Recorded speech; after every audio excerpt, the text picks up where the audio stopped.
Imagine waking up tomorrow to a world where one single country controls everything. Every trade deal, every currency, every stock market, every price tag. Sounds like a sci-fi movie, right? But could it ever become reality? Here's why the answer is almost certainly no, and why it would probably destroy the world if it ever did. 20 Reason 1. The world is too interconnected. Think of the global economy as the most complex spiderweb ever created. Tug one corner, and it shakes 1,000 others. From oil in the Middle East, to microchips in Taiwan, to wheat in Ukraine, to iPhones in China. No single nation, not even the richest or most powerful, can produce everything the world needs. Even the US needs China's factories. Even China needs US dollars. Even superpowers are just part of the machine.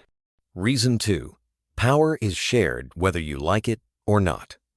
Yes, the US dominates the global financial system. Yes, China manufactures the world's goods. And yes, Europe drives innovation and regulation. But none of them, not one, can dominate the whole board. Why? Because they're all interdependent. The US might print dollars, but it can't print microchips. China might build everything, but it can't run the world's reserve currency. It's like a giant game of Jenga. Pull too many pieces, and everything crashes. Reason 3. There are global referees. Institutions like the IMF, World Bank, and WTO weren't created for decoration. They exist to stop one country from flipping the chessboard. If a nation plays dirty, whether it's currency, manipulation, unfair trade, or economic bullying, there are consequences. Sanctions, trade wars, financial isolation. Even the biggest players have to play by the rules, or pay the price. Reason 4. Alliances keep power in check. Ever heard of NATO, G7, EU, BRICS, ASEAN? These aren't just fancy acronyms, they're guardrails. They were built to make sure no one country gets too big, too fast, or too bold. Together, they form economic counterweights. If one country starts to tilt the scale, the others lean the opposite way. It's economic gravity. Reason 5. Military might can't buy global control. You might think, what if a superpower just forces control? But economic domination isn't about tanks. It's about trade routes. It's about currency trust. 2.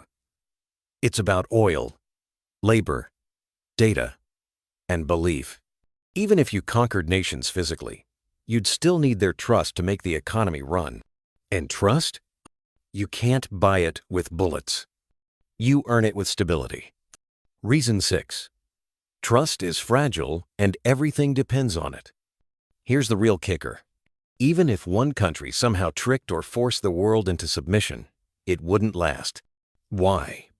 Because the moment people stop trusting your leadership, your currency, your systems, they opt out. They move to other alliances. They shift to decentralized systems. They start trading in other currencies. They build their own thing without you. And once that happens, your empire crumbles faster than it rose. Can a country influence the global economy? Absolutely. America does. China does. The EU does. But control it entirely? That's a fantasy, and a dangerous one.